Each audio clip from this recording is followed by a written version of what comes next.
আসসালামু আলাইকুম। চলে আসছি উর্মিলা কিচেন থেকে। আজকে আমি ইফতারের জন্য একটু অন্য ধরনের করে ইফতারি রেডি করছি।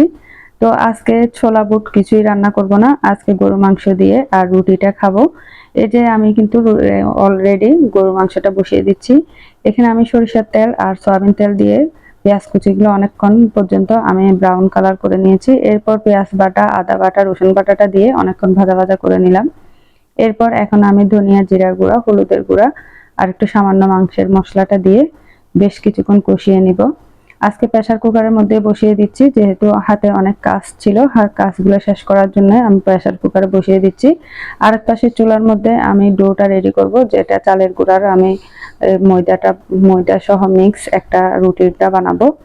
তো যাই হোক, এখানে কিন্তু আমি এই যে দেখতে পাচ্ছেন এগুলো ভালোভাবে কষিয়ে নিচ্ছি। মশলাটা অনেকক্ষণ পর্যন্ত কষানো হবে, তেলগুলো উপরের দিকে উঠে আসলে তারপর আমি যে মাংসটা ধুয়ে রেখেছি সেই মাংসটা দিয়ে দিব। এটার সাথে আমি 2টা আলু দিব, যেন ঝোলটা ঘন হয়, খেতে ভালো লাগে। আর রুটি দিয়ে মাংসের ঝোল তো বাসায় সবাই অনেক পছন্দ করে।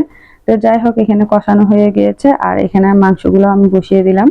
মাংসগুলো দিয়ে ভালোভাবে নাড়াচাড়া করে কিছুক্ষণ পর্যন্ত ঢাকনাটা দিয়ে তারপর আমি রান্না করব। আরেক পাশে চুলার মধ্যে আমি ডোটা রেডি করছি, এটা হতে হতে আমি ওইদিকে কাজগুলো সারছি। তো কিছুক্ষণ পর পর আমি নাড়াচাড়া করে দিয়েছি আর দেখলাম যে হচ্ছে কিনা।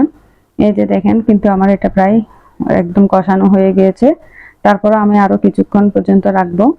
অনেকক্ষণ পর্যন্ত মাংসটা কষালে খেতে অনেক ভালো লাগে। আর আজকের মাংসটা আসলে অনেক মজাই হয়েছিল, যেহেতু প্রেসার কুকারে রান্না করেছে, একদম নরম হয়ে গিয়েছিল। তো যাই হোক, এখানে কয়েকটা আলু দিয়ে দিলাম। আলুটা দিয়ে আরো কিছুক্ষণ কষিয়ে এখানে ঝোলের জন্য পানিটা দিয়ে দিব। ঝোলের জন্য পানিটা দিয়ে তারপর আমি রুটিগুলো বানিয়ে নেব। একলা হাতে মহিলাদের আসলে সংসারে অনেক কাজ করতে হয়।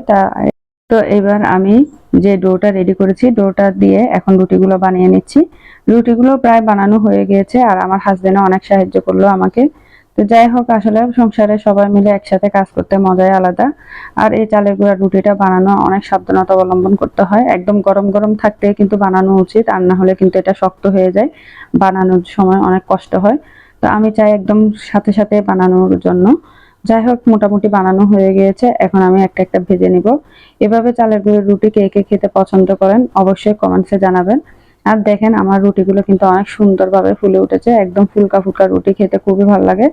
আর এই ডোটা করার সময় আমি শুধু চালের গুঁড়াই দিই নাই, সাথে আমি একটু ময়দাও অ্যাড করেছিলাম। এভাবে চালের গুঁড়ার সাথে ময়দাটা অ্যাড করলে কিন্তু রুটিগুলো একদম নরম থাকে, আর সাথে সাথে হট বক্সে ঢুকিয়ে রাখলে অনেক নরম থাকে। তো এই যে মাংসটা প্রায় হয়ে গিয়েছে আর আমি সবকিছু বেড়ে নিচ্ছি ইফতারের জন্য। পুরো ভিডিওটা দেখবেন, আর ভালো লাগলে অবশ্যই লাইক, কমেন্ট, শেয়ার দিয়ে পাশে থাকবেন। দেখেন, আমার মাংসের কালারটা খুবই সুন্দর হয়েছে। তো সবাই ভালো থাকেন, আজকে এই পর্যন্ত। আল্লাহ হাফেজ।